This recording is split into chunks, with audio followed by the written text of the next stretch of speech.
Hello students, today I am going to discuss transportation problem, meaning and its formulation. So what is the meaning of the transportation problem and how it is being formulated? Today we will discuss this in our video, right? So just see here, what is the meaning of this transportation problem? See, there are m sources, suppose, that is being denoted by this S1, S2 till Sm. Suppose these are my sources. Sources means the goods are to be supplied from these sources. This is the name of the source, right? And suppose they have A1, A2, Am as their supply. It means that S1 has A1 units to supply the goods, S2 has A2 units to supply the goods, and likewise others, right? And these goods are to be transported to certain destinations. Those destinations I am denoting by D1, D2, D3, D4 and this Dn, right? And these destination has certain demand, that is say B1, B2, B3 and Bn is the demand of these destinations, right? And suppose we are also given this Cij. Cij means cost. C means cost. The first subscript I refers to the source and the second subscript J refers to the destinations. Means the cost of transporting 1 unit of goods from ith source to jth destination. Okay, so if suppose I write down C12, it means source 1 will and destination number 2, and C is the cost incurred when source number 1 supply goods to destination number 2. And the word is homogeneous commodity. Homogeneous commodity means that we are supplying only one commodity, one type of a commodity across various destination. Okay, and if it is a two-dimensional transportation problem, we can only supply homogeneous quantity, homogeneous commodity. And if it is we can supply heterogeneous commodities, means more than one commodity, but for that we have to modify our transportation problem, and that is mainly a part of the research, and for that we form an index transportation problem, right? And this Xij, what is this Xij? This Xij is my decision variable. This is my solution, whatever I have to find out in the question. This is denoted by Xij. It represents the number of units transported per route from source I to destination J. See, in transportation problem, I have to determine how many goods can be transported from ith source to the jth destination such that the total transportation cost is minimum and the supply and the demand condition should be satisfied. What does this mean? Supply and demand condition should be satisfied means supply of all the sources should be satisfied, means whatever goods each source have, it should be transported, and whatever demand each destination is having, that demand should be met in the market. Okay? No destination should be left unentertained that its demand is not fulfilled. Its demand must be fulfilled. So this is my transportation problem. It can be represented in the form of the table like this. See, I write down the sources on the on this row side, S1, S2 till Sm. Whatever sources I am having, I will write down it on the sources side. Whatever destinations I will be having, I write down it on the column side, right? Now S1 has A1 units to supply, so my last column is supply here, and I will write down S1 will supply A1 goods, right?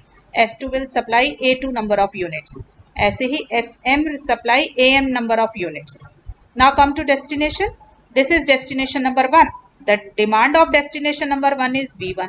The demand of destination number 2 is B2. And the demand of destination number N is Bn. Right? So now see here. What is this? This is the cost.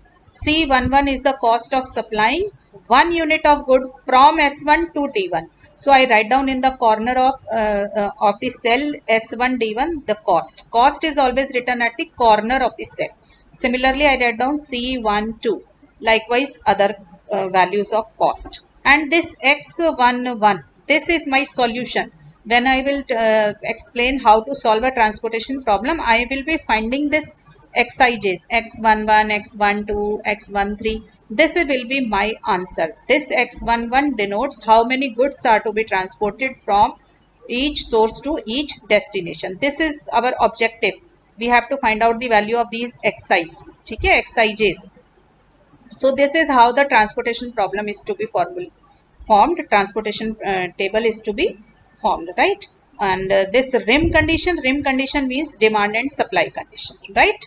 So when we will be solving the question of transportation problem, you will see that whatever these x11, x12 we find out in the question, if we take their row total, suppose x11 plus x12, likewise here x13 dash dash till x1n, this total should come out to be A1, right?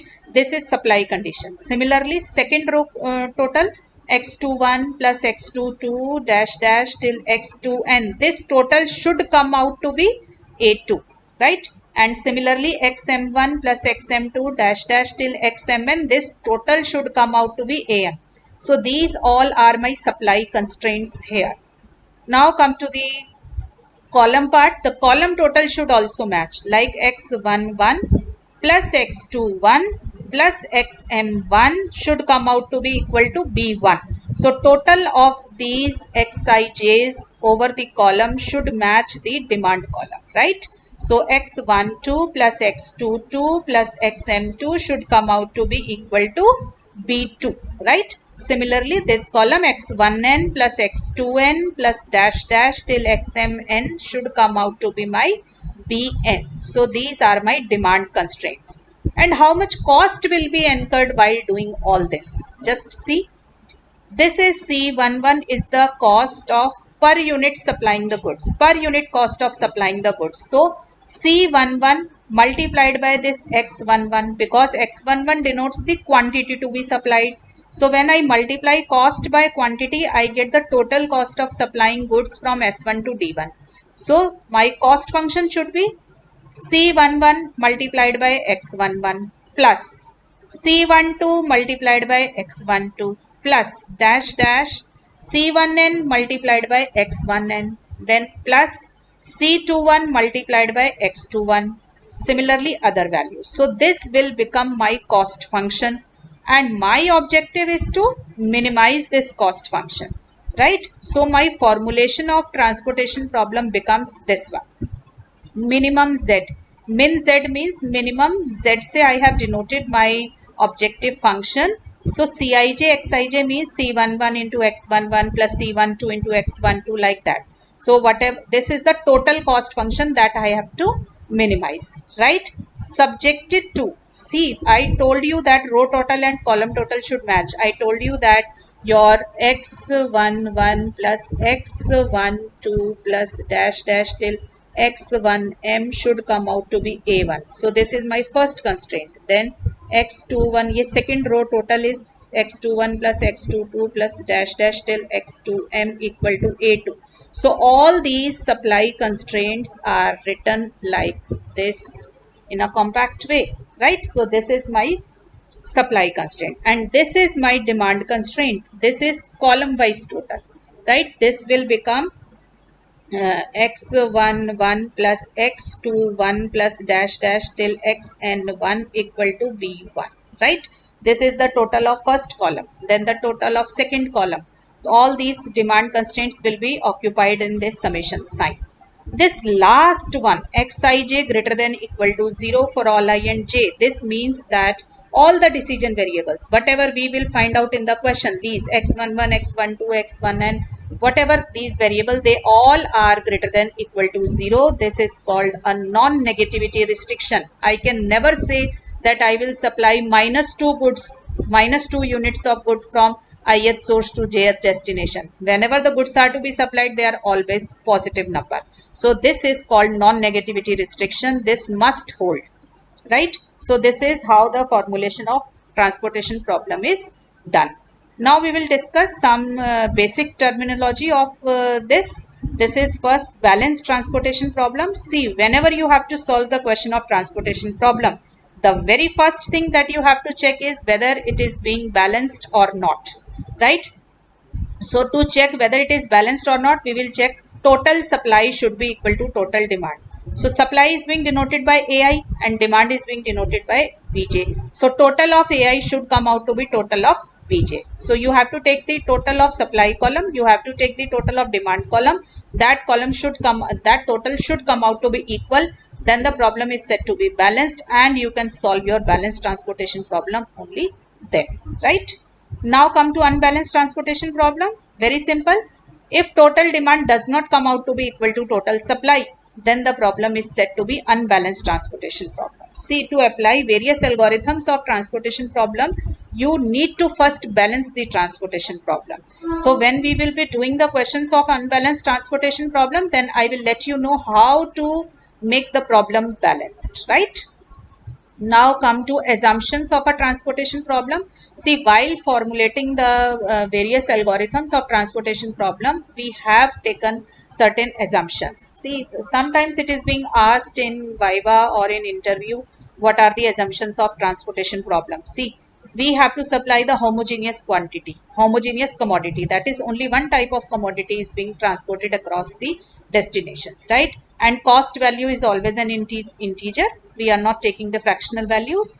And each source is capable of transporting goods to each destinations. Means that no source can say that I will not supply goods to this destination, right? So all the sources are capable of supplying goods to each destination, and no destination will say that I will not take the goods from this source, right?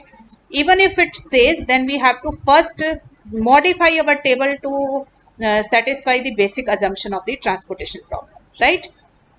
Demand, supply, and cost of transportation. These three things are given in the question. So we must know it for each source and each destination. We should have the values of these three things for each source and each destination, because this is the part of the question, right? So now the next term is feasible solution. See, feasible solution means non-negative allocation. See, you have taken xi in your formulation xij greater than equal to 0. It means that all the decision variables which we will be finding in the question, they should be greater than equal to 0. So it is called a feasible solution. If it is less than 0, it is not called a feasible solution. That becomes infeasible and we cannot solve that transportation problem, right? So basic feasible solution, you will see that when I will be solving the question of transportation problem, then how many xij's will come out in that transportation problem. The formula for that is number of sources plus number of destinations minus 1. So if you get m plus n minus 1, m stands for number of sources, n stands for number of destinations, and minus 1. If you get this many number of basic cells, then the solution is called basic feasible. If you get more than this number, it means your answer is wrong. And if you get less than m plus n minus 1 basic cells, it means that your solution is degenerate. Degenerate in linear programming means that at least one of the basic variable is 0, right? And non-degenerate means when you are getting exactly m plus n minus 1 variables. You will understand the meaning of these terms in the question when I will be doing the algorithms of this transportation problem. Then you will understand the meaning of this terminology very clearly, right? That we will be discussing in the subsequent videos. Okay. So now come to the first example on formulation of a transportation problem, right? Suppose my question is ABC Motors has 3 plants in Gurgaon, UP and MP, and 2 major distribution centers in Mumbai and Nagpur. Means the motors are being prepared in these 3 plants, Gurgaon, UP and MP, and then from there it is being transported to Mumbai and Nagpur. Capacity of 3 plants during the next quarter are 1500, 2000 and 1700 cars. Means that these 3 plants in Gurgaon, in one quarter 1500 units, 1500 cars are being prepared. In UP 2000 cars are prepared per quarter, and in MP 1700 cars are prepared, and these cars are then being sold to these Mumbai and Nagpur centers, right? And Mumbai has the demand of 1300 cars and Nagpur has the demand of 900 cars, right? And while transporting these cars from these plants to these distribution centers at Mumbai and Nagpur, the cost per car will be this one. This is given in the question. See, this is the cost per car incurred when the goods are transported, right? What does this 300 means? Means 300 rupees is the per unit, is the cost of transporting one car from Gurgaon to Mumbai. 356 rupees will be incurred when we supply one car from Gurgaon to Nagpur. These cost values are given to us. I told you that demand values, supply values and the cost, these three things should be there in the question. Then only we can formulate the transportation problem and solve it, right? So now my objective is to formulate the transportation problem. So how I will be doing is, I will take the sources on the row side. So my sources are from where the goods are to be supplied. My sources are Gurgaon, UP and MP. So I denote them by S1, S2 and S3. So I equal to 1, 2, 3. I take the index for Gurgaon, UP and MP. And my demand centers are Mumbai and Nagpur. So I take J equal to 1 and 2 to represent the two distribution centers at Mumbai and Nagpur, right? My objective is to find out this Xij. See, I need to find out two things in the question. What is the value of these Xij for each cell and what is the total cost of transportation, right? So let Xij represent the number of cars to be supplied from ith plant to the jth distribution center. So, so how we will be formulating the transportation problem? You all see that we have to first write down the objective function. Objective function is minimization of the cost. So I will minimize the cost. I told you that cost function is Cij into Xij. So this is my Cij value. So I have to make use of theseCijs and Xijs. So what you do is, like in matrix, you write down the Xijs here. See, so this is my 1, this is my 2, this is my 3. This is j equal to 1, this is j equal to 2. So this column, as we did in the matrix, here x11 will come, here x12 will come, x21, x22, x31 and here x32 will comes. So just multiply these number. 300 multiplied by x11, 356 multiplied by x12 plus 128 multiplied by x21 plus 154 multiplied by x22 plus 167 multiplied by x31 plus 132 multiplied by x32. So this will become my cost function and my objective is to minimize this cost. So I will be minimizing this cost, right?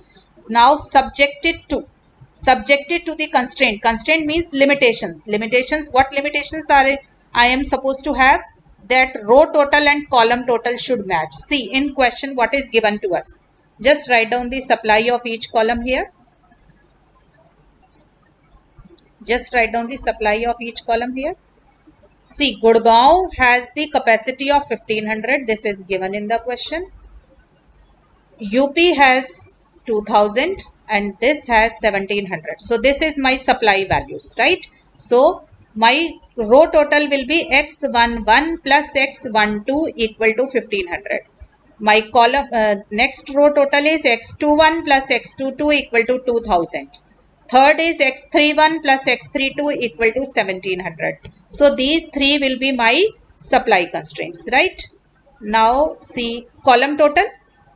See, in column we are given the demand as 1300 and 900 cars. So 1300 is the demand of Mumbai and 900 is the demand of Nagpur. So column total will be x11 plus x21 plus x31 should be equal to 1300.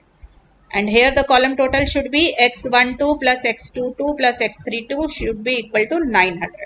Okay, so these are my constraints. See, I have written it here. So these are my constraints. These first three are my supply constraints. These are my supply constraints. And these two are my demand constraints. And you see in the mathematical model that no value can come out to be negative. So all Xij should be greater than equal to 0. This is how the transportation problem is being formulated. I have just formulated the transportation problem. We have not solved the transportation problem. We have not find out the value of these Xijs, x11, x12. We have not find out the values of these. For finding these values, we will apply certain algorithms such as northwest corner rule, least cost method, Vogel's approximation method, Modi method, that I will be covering in the subsequent lectures one by one, right? So today our lecture is being restricted only to the formulation and meaning of transportation problem, right? Now see another example. Example number 2. Prateek Motors has 3 plants in New York, Texas and Florida, and 2 major distribution centers at Denver and Miami. So these are my supply centers from where the cars are being made, and these are my demand centers, right? So we are given the capacities of 3 plants during the next quarter are 1000. So supply column we will make here on our own. Supply is given to be 1000, then 1500 and then 1200, right? This is my supply values, and the quarterly demand of 2 distribution center is 2300 and 1400. So demand is this one, right? So this is the demand value given to us. Clear? चलिए, the transportation cost per car. So we are given these, the value given in the dollar are my demand values, right? Are my cost values. Okay, so let's see. 180 represent that when one car is transported from New York to Denver, then 180 rupees, $180 per car will be incurred. This is the cost given to us, right? And we are supposed to formulate the transportation problem. So in the similar way as we did in the last question, we will be doing here. So we will take I equal to 1 here, I equal to 2, I equal to 3. And this is j equal to 1, j equal to 2. So my decision variable x11, x12, x21, x22, x31, x32, right? So my objective function will remain minimum because we always minimize the cost. We never maximize the cost. We always want our cost to be minimum, right? And then the cost function is evaluated as Cij into Xij. So 180 into x11, 225 into x12, 200 into x21, 198 into x22, 105 into x31, 468 into x32. Just add them, you will get this as the objective function. Now constraints. Constraint is always row total and column total. Take the total of the first row, this one. x11 plus x12 should come out to be this 1000. x21 plus x22 should come out to be 1500. x31 plus x32 should come out to be 1200. So this is my first, these are my supply constraint. Now see the column total. x11 plus x21 plus x31 comes out to be 2300. This is written here. And x12 plus x22 plus x32 comes out to be 1400. This is written here, right? And all xij's should be greater than equal to 0. This must be written at the end. This is called non-negativity restriction. Because never the goods can be supplied be negative. Okay? So the goods are always supplied in a positive quantity. So this is all about my formulation of transportation problem. In the subsequent videos, we will be discussing various algorithms to solve the transportation problem like Northwest Corner Rule, LCM and Vogel's approximation method. Okay, so students, just keep practicing. I will suggest all of you to make one full register and compile your notes there, and pause the video, repeat the videos if you feel that you need to understand it again, listen to the videos again and again if you feel like that, and make proper notes in the register. I will be completing the whole subject of linear programming in my videos, right? Okay class, thank you. See you in the next lecture.